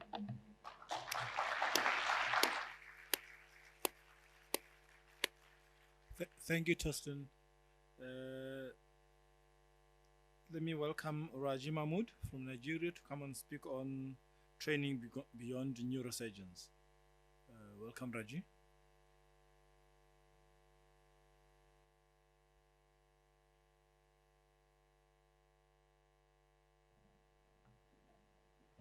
Good morning, all. I would wish to thank Graham and Tony and the rest of the team for inviting me to this wonderful meeting. It's good after COVID that friends are meeting back again. That's wonderful. What I'm supposed to talk today is training beyond neurosurgeons. This is supposed to show the impact of neurosurgeons and neurosurgical practice in our societies and to the larger world. By definition, there are a number of definitions of what training is all about. One says it's the action of teaching a person or an animal a particular skill or type of behavior. Yeah, whereas there are a number of definitions out there, there's one that I find that captures the basic essence of training, and which is the organized procedure by which people learn knowledge and or skill for a definite purpose. There are two basic neurosurgeons, one who is just a neurosurgeon, and then the other who trains. So that means you have to add a layer onto what a neurosurgeon is. Making a neurosurgeon on its own is quite Herculean, but then you need to add that layer to become a trainer. And that person needs to at least have some basic skills of basic science, basic knowledge of basic sciences, general nursing, perioperative nursing, pathology, neurology, and a host of other subjects. And in addition, he needs to also have some basic knowledge of medical law, ethics, and most importantly, that person needs to have patience. Surgery and neurosurgery on their own are quite tasking on our patients. They can be quite emotional. So when you add that task of teaching some others who come from various backgrounds, various understandings, that means you need enormous patience to really interact with such people. That trainer must be responsible. It takes responsibility to even teach. Surgery, as we know, is quite tasking, physically, emotionally, and whatever you name it. But also getting a young person who is, as we've seen, a novice in so many other fields, for you to really train, to bring him up to speed, needs a lot of endurance. The trainer must have good abstract thinking and must have good analogy of some quite sometimes scenarios that are uncommon Because you would come across various incidents, various cases that are a bit complex, and you're interacting with people that are coming from different backgrounds. It means as a trainer, you need to really break down this information into little quanta that are good enough for you to serve to your trainees. And that ensures good communication skills. A trainer must be a good leader, and in that regard must also know a lot about resource utilization. Challenges will come, and your trainees need to see that you are resourceful and quite innovative in the way you are able to navigate through these challenging situations. Most importantly, a trainer must be humble. You might be the best in the world in whatever you do, but then do not let it get into you. Your trainee needs to know that the patient is the most important person. Actually, the patient is the hero and not you, the surgeon.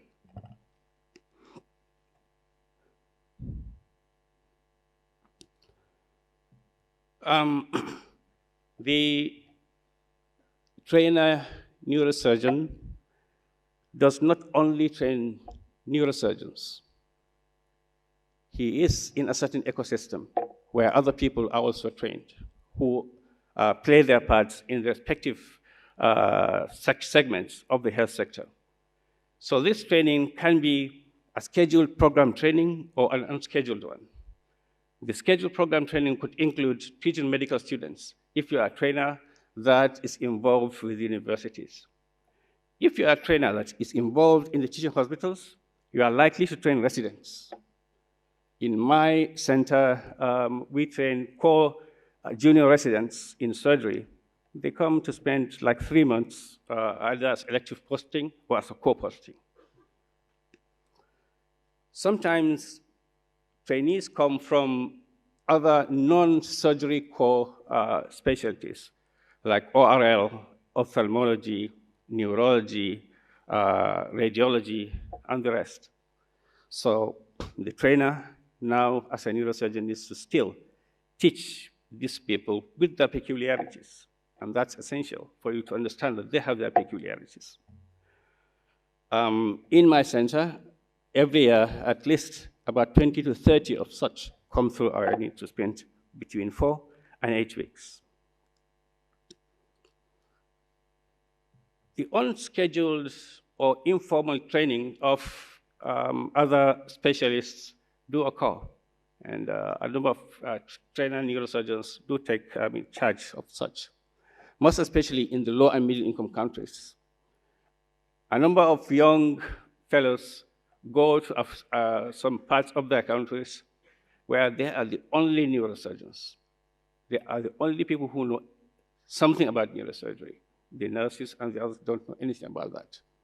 So they take the task upon themselves to teach nurses how to operate in the theaters of neurosurgery.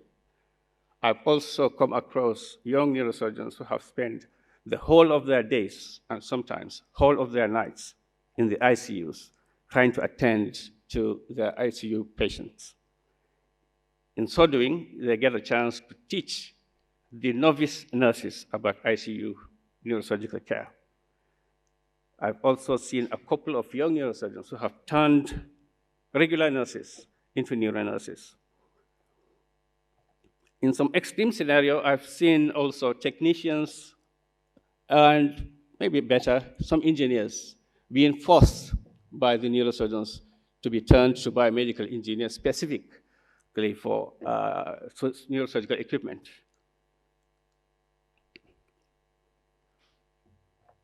Neurosurgery generally has that ripple effect. For you to practice neurosurgery, the center has to get up to a certain standard. And as a result, by raising that standard, it impacts other specialties that are allied to neurosurgery, like radiology, pathology, the laboratories, and physiotherapy and rehab. So this enriches the ecosystem of the healthcare facility in that environment. So For instance, when a radiologist gets to see cases of neurosurgical importance and builds numbers, builds experience, he now becomes an expert in COTS, neuroradiology. And that attracts people from the fields of radiology from other centers to come. So that has served as a ripple effect, which has been generated or initiated by neurosurgery. Centers that have neurologists that manage stroke care, they manage stroke patients, by the time they are blessed with having a neurosurgeon, eventually gets to be exposed to the surgical aspects of stroke care. And that serves as a great advantage for the neurologists there. When a trainee neurosurgeon graduates or exits a program of neurosurgery, then what next? Is that the end of his relationship with his trainer or mentor? That should not be. As far as I'm concerned, that should be the beginning, actually. The trainer neurosurgeon should not let go, but should be by the side of that trainee for him to start a practice.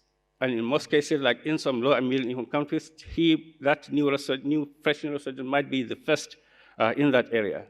So the older one must be there to put him through for him to start a practice, ensure that he has sustained that practice, and better still, ensure that he expands that practice gradually. He must ensure that this young neurosurgeon is able to imbibe resource utilization. And challenges will come and go. And when they come, he must ensure that he has guided him with ingenuity and innovation to navigate through whatever storm that comes his way. In most parts of the world, neurosurgery has a number of challenges, and it really needs a lot of advocacy. The senior neurosurgeon now is duty-bound to direct the younger one on advocacy and to navigate through those muddy waters. He must teach that young neurosurgeon on how to do quality research, get data that speak for themselves, so as to show policymakers and see how best to tweak policies to the advantage and benefit of neurosurgery and neurosurgical patients. There's a problem with self-esteem in young neurosurgeons, whichever part of the world you belong to. For the one that is in the advanced country, yeah, he might feel a bit overwhelmed with the technologies, the responsibilities and all. But was still the one from the low and middle income country. By the time he comes to this kind of gathering or watches on YouTube video and sees how his contemporaries are doing, in quotes, highfalutin surgeries or magic, if you would call it, he gets inundated. He drags his self-esteem down to the ground. But then now is the time for the older one to tell him, no, look, you have a lot of volume coming your way. You have done hundreds of craniotomies. You have seen humongous brain tumors that your other contemporaries have not seen. So you have got the skill that probably nobody else of your level has gotten. So you should hold your head high. Your self-esteem should be up there in the skies. The trainer neurosurgeon must show leadership. And leadership is not just being in a class where you teach your trainees the ABC principles of leadership. Leadership is by example. They must see you do it. You must have empathy, and you must teach your trainees about collaboration. They start with collaboration from within amongst themselves before now you extend your hand of friendship to other centers elsewhere around the world for them to learn from. As a leader and trainer neurosurgeon, you must teach team building. You must be seen to practice team building. You must know that the credit does not go to you alone, but goes to the whole team. One must be there for all, and then all must be there for one. As a trained neurosurgeon, you must have to give it all you have. And when I say all, I mean all. Your aim must be that they should learn every little skill you know, every little knowledge you have, if possible. They may not have your experience, but all you have must be given to your trainee. But it doesn't stop there. You must give them more. And how do you give them more when you don't have more? You have to look outwards. Send them, if you have a gap of, say, neuroendovascular, you don't have that skill. Send them to where they can learn neuroendovascular surgery. Send them where they can learn spine surgery if you can't do it. And that's where I really applaud the efforts of the WFNS Foundation, FINS, where they have introduced foundations for sponsorship, the Clark's and Bassett Fellowships, the WFNS Foundation, and other various bodies that give scholarships to young neurosurgeons to learn various skills. The main aim of this is for you as a trainer to have that sole aim that you must produce a protege that is better than you. And if possible, far better than you. Thank you.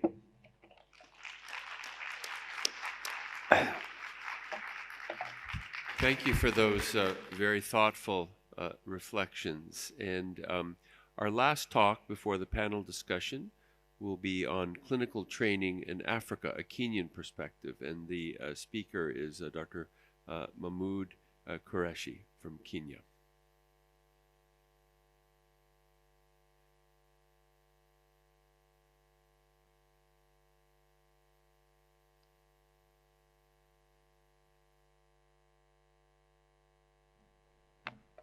Good afternoon. Thank you very much, Tony, for this opportunity.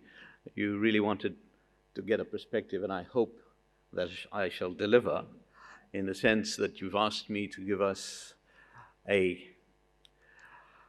clinical neurosurgical training in Africa, which is obviously a huge continent, but focus on the Kenyan perspective. I shall endeavor to do that.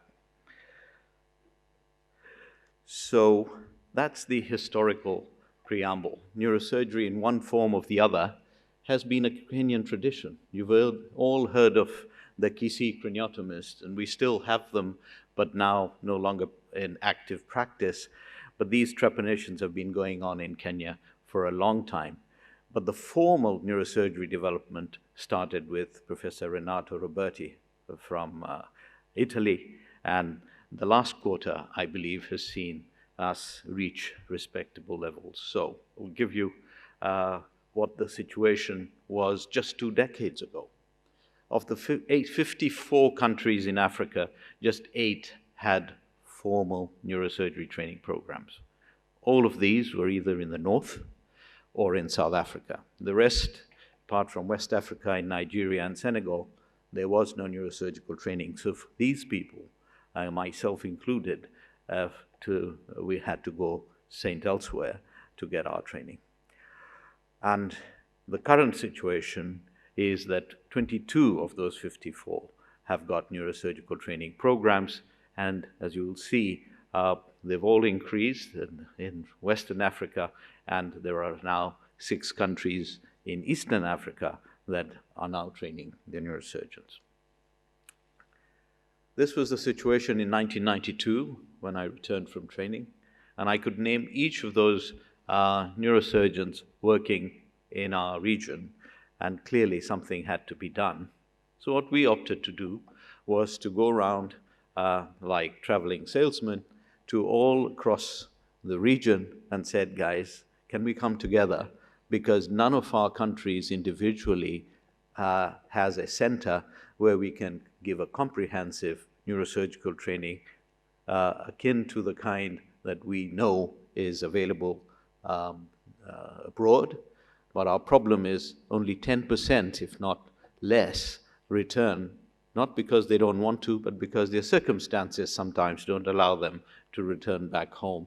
Their children are in school, etc., etc. So we held a meeting in Nairobi, invited people. You will recognize some of them. Ben Wolf, much looking much younger, Bert Park, Paul Young, etc., and essentially decided that we were going to launch a collaborative effort, and this collaboration was going to be across the borders, Tanzania, Rwanda, Kenya, Zambia, Ethiopia included. We sat down and looked upon the curriculum and presented it to the regional college. They modified it in terms of trying to fit it into the college structure, and so was born the Fellowship of the College of Surgeons, which is a 6-year program. 2 years after training, you sit the membership, and then 4 years later, you sit the fellowship, and candidates can rotate through different countries to gain their experience. As Raji said, your center may not have what it takes, but if this center next to you is accredited, then you can send your residents there. They can come back and still be within the region. What has happened over the decades since 1999, when I was privileged to be amongst those who were putting together the college from the Association of Surgeons of East Central Southern Africa. That's the tie I very proudly wear at every presentation. We've become, across Africa, one of the largest surgical colleges. Of course, not as successful as the South African college, but a very effective college, I believe, with all those 14 countries and beyond. There are more applying to become members of the COSEXA, with 125 accredited hospitals for surgical training, not all of them neurosurgical. We then, after that meeting, set about developing a consortium of collaborative sites of training. We call it the collaboration of CNS, Collaborative Neurosurgical Sites of the East Central Southern African region, evaluated in 2024 when WFNS was looking for an Anglophone reference training site, and it was accredited as such for Sub-Saharan Africa. We've just redrawn the curriculum, and you'll see why we had to do that. It's a requirement of our curriculum. We've just finished doing the 2021 curriculum, but in 2005, we had that curriculum. It still remains a 6-year training program, and it is aimed at intellectually and technically challenging the resident with high expectations set for the residents. And at the same time, and I think that's, you will see amongst the East Central Southern African colleagues here, it fosters camaraderie emanating from the collective talent and dedication of all those residents and trainers in that region, and they all talk the same language or similar language, hoping to become a neurosurgeon at the end of that exercise. We've set about academic regulations for the admission of these individuals, who can apply. We obviously would love others from outside the continent to apply, but at this moment it's a focus on Africa, so we want those individuals to be citizens of any African country. And those are the various requirements that we then go through in order for us to ensure that we can tease out or take out the best in each individual. And a lot of our residents are ladies who have been attracted by the fact that we now have a local training program, and they don't have to go sent elsewhere, where perhaps the husband would not have been able to join them.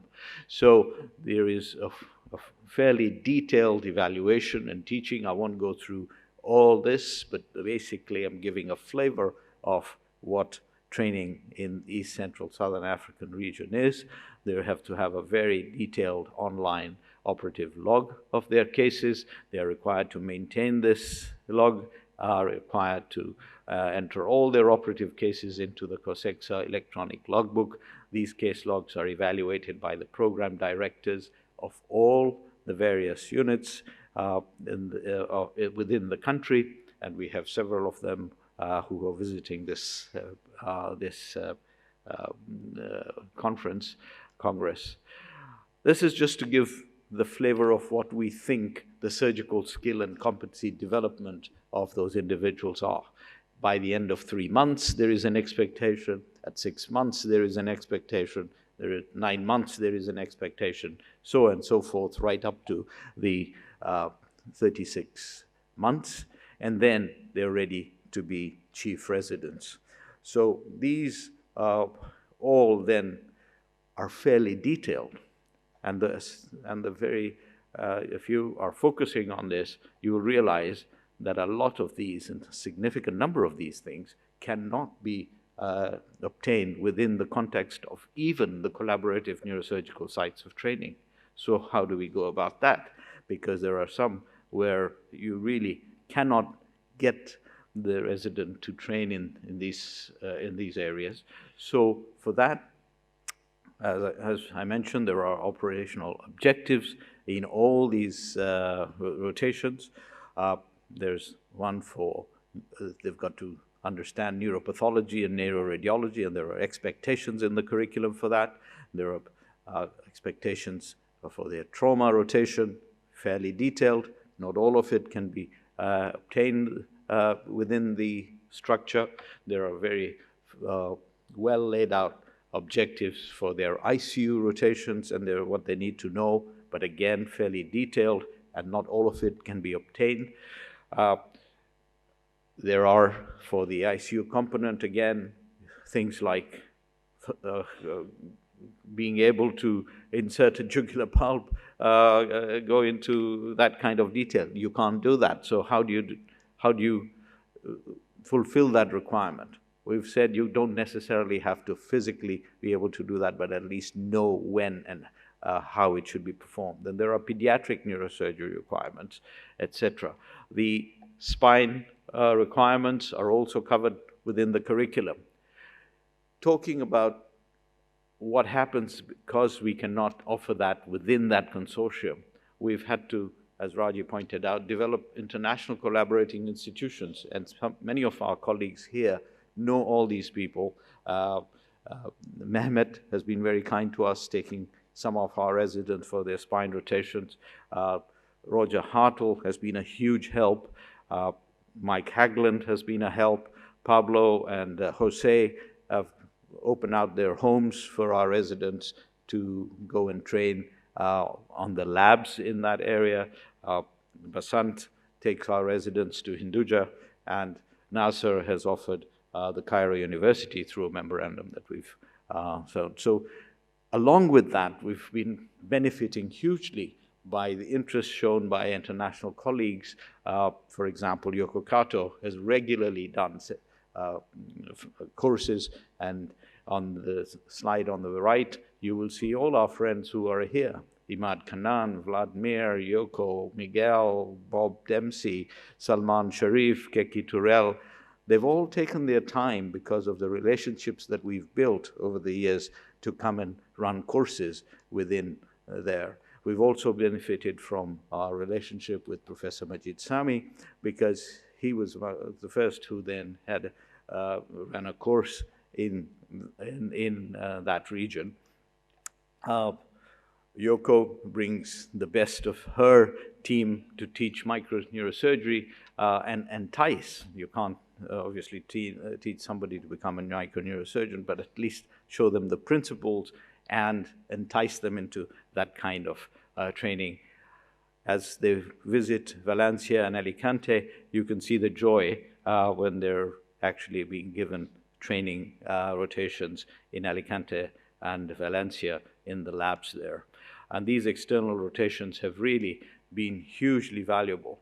Paul Young, who started the journey with us back in 1999, is still active. Just 2 weeks ago, he brought brain specimens so well prepared that you'd actually think these are plastic specimens. They were actually brain specimens prepared by his father, Paul A. Young, Sr., and now he's inherited them, and he had them and was showing us how to dissect them. So teaching microsurgical skills is part of the courses that are run, courses by world-renowned faculty who then spend their time with us, and here you will recognize a whole lot of them. there's Sanjeeva, there's Ramesh Nair, there's so many of them who have given their time to our program. The Spine Committee has been invaluable and runs courses with us. And the WFNS has been very valuable to us because they offer our trainees 5 scholarships for trainees in our region. And of course, the Africa 100 resulted in the first female neurosurgeon from our region, that's Shabe, who is in Tanzania. So the Foundation of International Education through the Bassett and Clark Fellowships gives our students that extra clinical training opportunity. And then there is the examination format, the details of which I will not go through, but essentially you've got to go through all those various standards of the examination of the COSEXA. The format is very well laid out with clinical examination, etc., all very well articulated. And then there is a conduct of the examination, there's an appeal mechanism. There are other programs within the region, and these are university-based programs. That's, for example, the program of the University of Nairobi, which is outlined there. And basically, that's now from 2 or 3 residents that we now have in the consortium. We're about 28 residents training from various parts of the region, and the impact that it has had as a result of where we were and where we are now. And you can see that there has been, as a result of this training initiative, a positive impact in our region. That's Andrew looking after a hospital near Mount Kenya. That's Caleb, who's graduated in Ethiopia and then came to give the college result. There are graduates from all around the region that we are very proud of, and these are some of them showcased on this slide. And this is what the ceremony producing the neurosurgeons looks like. And so what's for the future? I think we've had our program evaluated. It isn't doing too badly. South Africa was matching the UK. In terms of overall, Egypt not far behind, but this new budding program wasn't too far behind that either. So we're not doing too badly, according to those who have evaluated this in more detail. What's the future? These 3 Anglophone colleges on the continent. I started off talking about an African Board of Neurosurgery. We started off, about 12 years ago, right here in Cape Town. You remember, Tony, we talked about it with Graham. I realized that it's not going to be possible because when we went to our Francophone colleagues, they said, what? Our programs are very different. We cannot harmonize these programs. So I've come to realize that there is a possibility that we should first focus on the Anglophone programs, and the Francophone individual teams can focus on the Francophone program, go about and possibly harmonize these regional programs into one Anglophone and one Francophone, and the young neurosurgeons from our region can in the future from Africa think about an African Board of Neurological Surgery, which I hope we can achieve in the course of a decade. With that, I'd like to thank Gail Rousseau for inviting some of us from our continent and many others from across the continent to talk about global neurosurgery through the Neurosurgery Editorial Committee of Neurosurgery. Thank you. Thank you very much, Gail. With that, I'll thank you. Thank you, Modi. Thank you, Modi. May I please ask the panelists to come up on stage? John Omar from South Africa, Francesco Sala from Italy, Gail Rousseau, USA, Najia El Abadi, Morocco, Luis Baba, Brazil, and Bello Shehu from Nigeria.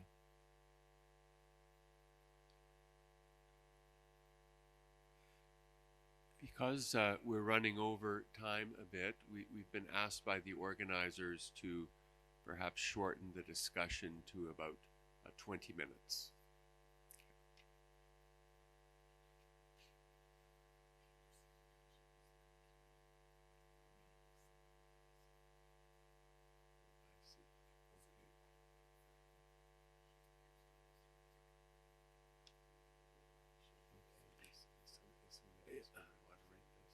Okay.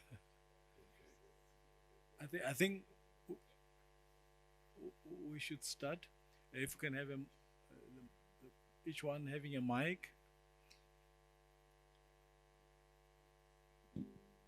Now the question, ladies and gentlemen, has been asked. What is the one thing I had to teach trainees? Only one thing. And let me start at the far end. John, if you could just each take 1 minute or so, going to just summarize. So what is the one thing that I would teach a resident? Just the one thing. Look, out of the many things I thought of, I think the one would be respect for neuroanatomy. Just that. If I could start my teaching career over again, I would just teach neuroanatomy every single day, because almost every single problem that we face ultimately revolves around neuroanatomy. And a love and respect for neuroanatomy will keep you out of so much trouble. So just that, anatomy. Yes. Good morning. Do you know what I say? Be happy. If you are happy what you are doing, in any kind of job, you have success. If you are happy you are doing, you keep your focus, you keep your determination, you keep your commitment, you do very well. If you wake up in the morning, you say, oh, I wake up 6 o'clock to go to the OR to see 10-hour surgery is terrible to me. Change. You're not a good professional. When you do what you like, when you do what you love, when you have passion, what you do, the future will be bright. This is, I think, the young people or us should do that. Be happy, and be happy. Thank you. Well, for me, it's not really what I will teach, it's what I have taught, what I've been teaching for the last 25 years to my residents now who are professors. It's always, you never give up. And I'm the best example of never give up. I came back from the UK into a teaching hospital that has never had a neurosurgeon, no neurosurgical equipment. Actually, I was the first neurosurgeon to collect the S-Club Majid Sami in Sydney. I was the first one that picked those equipments. And I remember there was another black neurosurgeon who said, why are you taking substandard? I said, well, I don't have any. I have the Yazagil retractor inside. I have all this. I was the first that paid $2,000 and got that box. So I told my resident always, this is my background. There was no neurosurgeon. We got it. I had no handsome breast. I got it. No clips. Ireland will post me. My boss will post me clips. Never give up. We can do it. We are doing it. Today, we have about 135 neurosurgeons in Nigeria. So you never give up. What Mahmoud Qureshi was presenting is the same. Never give up. You start with that one, you will get there. Thank you.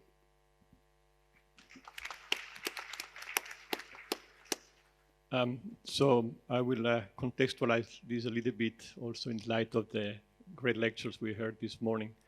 I don't know how many residents there are in this auditorium, but if I have to give my 5 cents on the one thing I would probably, the message I will pass to them, which might sound a little bit paradoxical and controversial with respect to this morning lecture, would probably, the message would be, don't rush to the operating room. And what I mean by that is that I'm far from suggesting that surgical skills are not important. You heard from Thorsten Mehling lecture this morning how much we have exponentially implemented hands-on courses in Europe at the ENS. But if we pass the message that surgical skills is all you need, we are probably passing a wrong message. neurosurgery is evolving substantially. What is needed today is not what was needed 20 years ago and what will be needed in 20 years' time. And I come from a country, Italy, where we have a big problem with exposure. We are training way too many residents so we can train considering the caseload we have. So of course they are very willing and very anxious about going to the operating room and performing surgery. And this is of course important, it's essential in our profession. But I think it's probably even more important for them to know the disease. The idea that the focus is in the operating room is very misleading. And it's important for them to become expert and find their own field where they would like to develop also scientifically. I mean, ideally, we should probably aim to a neurosurgeon of neuroscientist, neurosurgeon, not necessarily only in the academic environment. But this takes time.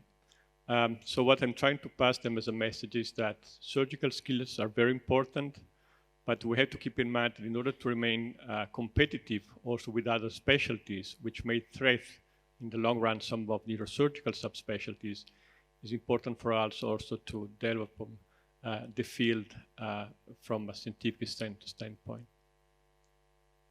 Thank you, Francesco.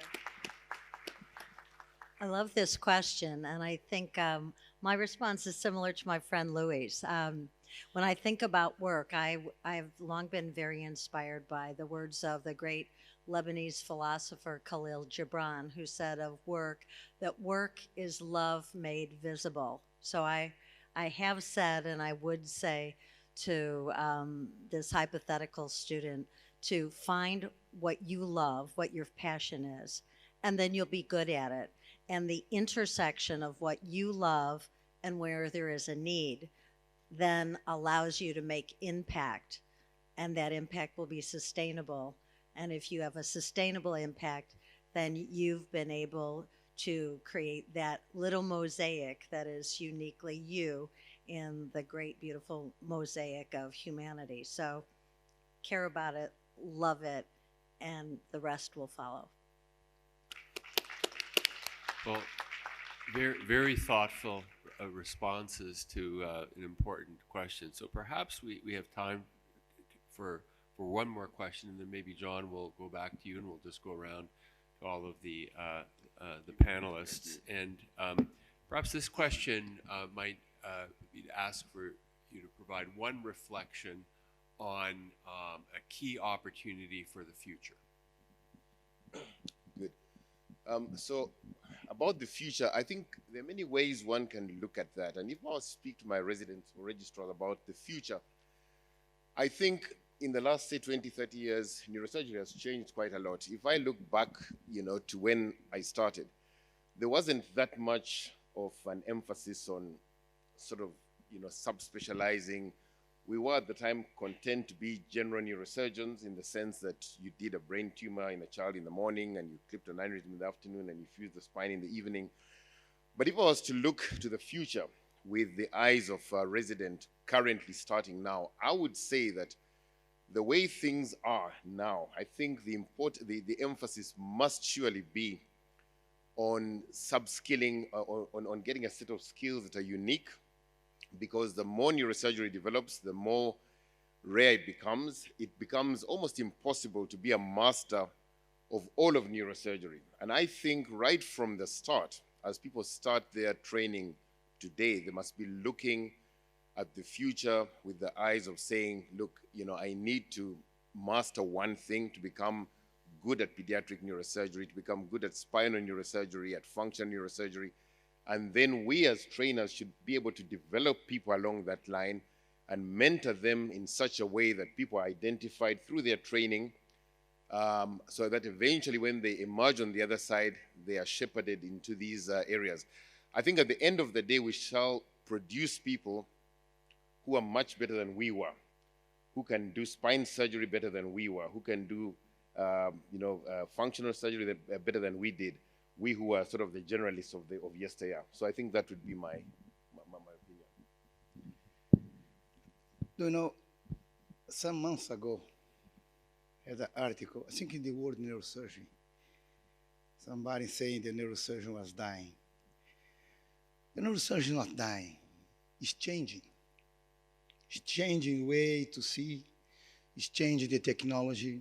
It's improving our acknowledgement.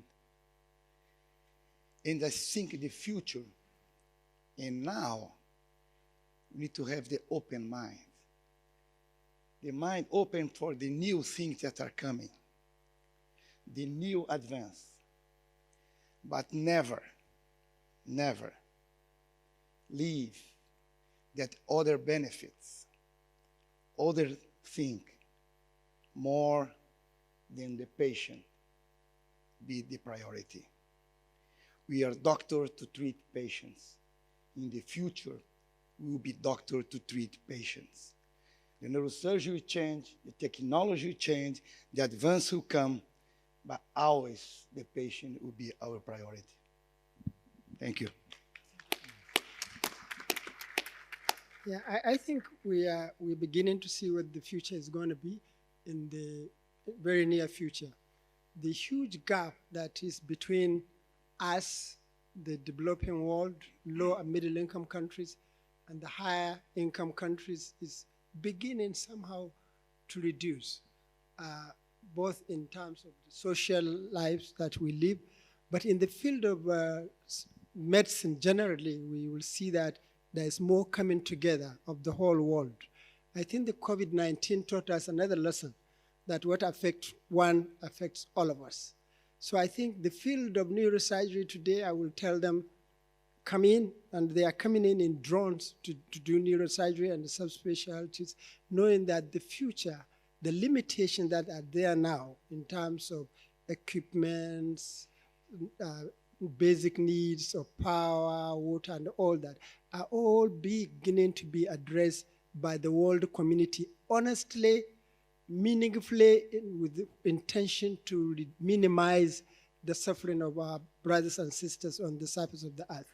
So I think the assurance to a young neurosurgeon I will give him for the future is that it's really going to be much less big gap, and so be confident. And what John said about subspecialization and all that, take it on, you won't regret it. Thank you.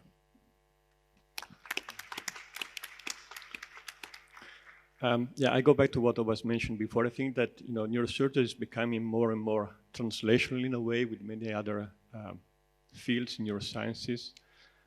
So it's important, I think, for the young trainees to look at the future, try to understand what will be important in the long term. Machine learning, artificial intelligence, that's to mention something which is very sexy these days. And try to become an expert in a field that you like, because that will, of course, motivate you a lot. It can be neuroanatomy, can be neurophysiology, can be neuro-oncology, molecular biology, epidemiology, all fields which are becoming more and more important in neurosurgery as well. And keep an open mind, never say no. I mean, when I was asked by my former mentors to spend a year and a half in the US to learn about intraoperative neurophysiology, first of all, I didn't like neurophysiology at all, as ironical as this may sound. But I took that opportunity, I tried to get the best out of it. And that was a turning point for me. So you never know when you have the opportunity, but you have to think long term, try to take the opportunity, and try to cultivate your small garden, because then eventually your investment will pay back in the years to come. That's my... Well, I suppose it will surprise no one that I'll say that I think the future is global neurosurgery. And I do really mean that sincerely. All of us have trained, grown up in neurosurgery with a recognition that we had a core professional responsibility to take the best possible care we could of that patient right there in front of us. But with globalization, I think we've realized over the last couple of decades that we have acquired a second core responsibility, and that is, if what we think we do is important, we have to recognize that those who are doing it in resource-starved settings are doing something important too, and that we have a professional obligation to participate in the training, the education, and the care of people all over the world so that we can bring access to quality, safe, affordable neurosurgical care to everyone everywhere.